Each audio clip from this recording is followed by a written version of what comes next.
There you go, just got done with a day of work. Thought I would go ahead and read you guys Chapter 8 of the Swiss Family Robinson. Hopefully you guys are having a lot of fun reading along with me. I really do enjoy this book, enjoy the movie that Disney did, and a lot of that other stuff that's out there about the Swiss Family Robinson. There's also a few offshoots that are very fun. But anyway, Chapter 8, The Journey to the Wonderful Trees. Next morning, while we breakfasted, I made a little speech to my sons on the subject of the important move we were about to make, wishing to impress them with a sense of the absolute necessity of great caution. Remember, said I, that although you all began to feel very much at your ease here, we are yet complete strangers to a variety of dangers which may surprise us unawares. I charge you, therefore, to maintain good order and keep together on the march. No darting off into byways, Jack. No lingering behind to philosophize, Ernest. And now, all hands to work. The greatest activity instantly prevailed in our camp. Some collected provisions, others packed kitchen utensils, tools, ropes, and hammocks, arranging them as burdens for the cow and ass. My wife pleaded for a seat on the ladder for her little Franz, and assuring me likewise that she could not possibly leave the poultry even for a night, nor exist an hour without her magic bag, I agreed to do my best to please her, without downright cruelty to animals. Away ran the children to catch the cocks and hens. Great chasing, fluttering, and cackling ensued, but with no success whatsoever, until the mother recalled her panting sons. Then, scattering some handful of grain within the open tent, she soon decoyed the fowls and pigeons into the enclosure, where when the curtain was dropped, they were easily caught, tied together, and placed on the cow. This amiable and phlegmatic animal had stood calmly chewing the cud, while package after package was disposed on her broad back, nor did she now object even to the noisy addition to her load. I placed a couple of half-loops over all, and spreading sailcloth on them, put the fowls in darkness, and they rapidly became quiet, and the cow, with the appearance of having a small wagon on her back, was ready to start. Franz was firmly seated on the ass amidst bags and bundles of all sorts of sizes. They rose about him like cushions and pillows, and his curly head rested on the precious magic bag, which surmounted all the rest. Having filled the tent with the things we were leaving behind, closing it carefully, and ranging chests and casks around it, we were finally ready to be off, each well equipped and in the highest spirits. Franz and his mother led the van. Franz, the young cavalier, and the sober-minded cow followed them closely. Jack conducted the goats. One of these also had a rider, for Nips, the monkey, was seated on his foster mother, whose patience was sorely tried by his relentless and playful tricks. The sheep were under Ernest's care, and I brought up the rear of this patriarchal band, while the dogs kept constantly running backward and forward in a character of aides de camp. We seem delightfully like those simple and pastoral tribes I have read of, said Ernst as we proceeded, whose whole lives are spent in shifting from place to place, without any wish to settle. With honest pride, I introduced my wife to my bridge, and we passed over it in grand procession, reinforced unexpectedly on the opposite side by the arrival of our cross-grained old sow. The perverse creature had obstinately resisted our attempts to bring her with us, but, finding herself deserted, had followed on her own accord, testifying in the most unmistakable manner by angry grunts and squeals her entire disapproval of our proceedings. I soon found we must, as before, turn down to the sea beach, for not only did the rank grass impede our progress, but it also tempted the animals to break away from us. But for our watchful dogs, we might have lost several of them.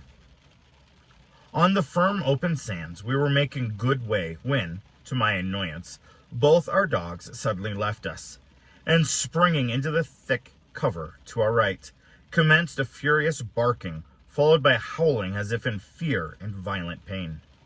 Not for a moment doubting that some dangerous animal was at hand, I hastened to the spot, remarking as I went the characteristic behavior of my 3 sons. Fritz cocked his gun and advanced boldly, but with caution. Ernst looked disconcerted and drew back, but got ready to fire, while Jack hurried after Fritz without so much as unslinging his gun from his shoulder. Before I could come up with them, I heard Jack shouting excitedly, "Father, father, come quickly! A huge porcupine! At most, enormous porcupine!" Sure enough, the dogs were rushing around and around a porcupine, and having attempted to seize it, were already severely wounded by its quills. Each time they came near the creature with a rattling noise bristled up its spines.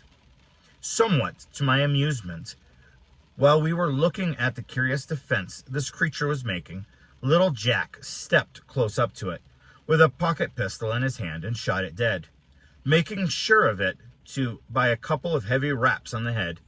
Then, giving way to a burst of boyish exultation, he called upon us to help to convey his prize to his mother. This it was by no means easy to do. Sundry attempts resulted in bloody fingers, till Jack, taking his pocket handkerchief and fastening one corner round its neck, ran off, dragging it after him, to where his mother awaited us. "Hello, Mother. Here's a jolly beast, isn't it? I shot it, and it's good to eat. Father says so. I only wish you had seen how it terrified the dogs, and heard the rattling and rustling. Oh, it is a fearful creature." Ernest, examining it carefully, pronounced its incisor teeth, its ears and feet, to resemble those of the human race, and pointed out the curious crest of stiff hairs on its head and neck. "Were you not afraid, Jack," asked I, "lest the porcupine should cast some of its quills like darts at you?" "Of course not," returned he. "I knew well enough that it is nothing but a fable." "A fable?" said I. "Why, look at your mother. She is drawing 5 or 6 spines out of each of the dogs." "Ah, those struck into them when they so fiercely fell upon it in their attack. Those are the short quills, and seem very slightly fixed in its skin. The long quills bent aside when Juno pressed against them." "You are perfectly right, my boy," said I. "There is no truth in the old idea of shooting out the spines. But now, shall we leave this prickly booty of yours, or attempt to take it with us?" "Oh, please, Father, let us take it. Why, it is good to eat." Smiling at the child's eagerness and willing to please him, I made a somewhat awkward bundle of the porcupine, wrapping it in several folds of cloth, and adding it to the donkey's load. Our party then resumed the march, which with little interruption was continued steadily until we came in sight of our future place of residence. The wonderful appearance of the enormous tree and the calm beauty of the spot altogether fully came up to the enthusiastic description which had been given me, and my wife gladly heard me say that, if an adobe could be contrived among the branches, it would be the safest and most charming home in the world. We hastily unloaded the ass and cow, securing them, as well as the sheep and goats, by tying their forefeet loosely together. The doves and poultry were set at liberty, and we sat down to rest among the soft herbage while we laid our plans for the night. Ernst, meanwhile, was fetching large, flat stones in order to form a fireplace, while Franz gathered sticks, as his mother was anxious to prepare some food. "What sort of tree do you suppose this to be, father?" inquired Ernest, seeing me examining that under which we were encamping. "Is not the leaf something like the walnut?" "There is a resemblance, but in my opinion these gigantic trees must be mangroves or wild figs. I have heard the enormous height described, and also the peculiarity of the arching roots supporting the main trunk raised above the soil." Just then little Franz came up with a large bundle of sticks, and his mouth full of something he was eating with evident satisfaction. "Oh, mother," cried he, "this is so good, so delicious." "Greedy little boy," exclaimed she in a fright. "What have you got there? Don't swallow it, whatever you do. Very likely it is poisonous. Spit it out this minute." And the anxious mother quickly extracted from the rosy little mouth the remains of a small fig. "Where did you find this?" said I. "There are thousands lying among the grass yonder," replied the little boy. "They taste very nice. I thought poison was nasty." "Do you think they will hurt me? The pigeons and the hens are gobbling them up with all their might and main, Papa." "I think you have no cause for alarm, dear wife," I said. "The tree seems to be the fig-bearing mangrove of the Antilles. But remember, Franz, you must never eat anything without first showing it to me. Never mind how good it seems. If the birds and monkeys eat a fruit or a vegetable, it is usually safe to believe it wholesome," added I, turning to the other boys, who instantly, taking the hint, coaxed Franz to give me the figs he still had in his pocket, and ran to offer them to Nips, who was closely watching the skinning of the porcupine, apparently giving his opinion on the subject with much chattering and gesticulation. "Here, Nips, allow me to present you with a fig," cried Jack, holding one out to the funny little creature.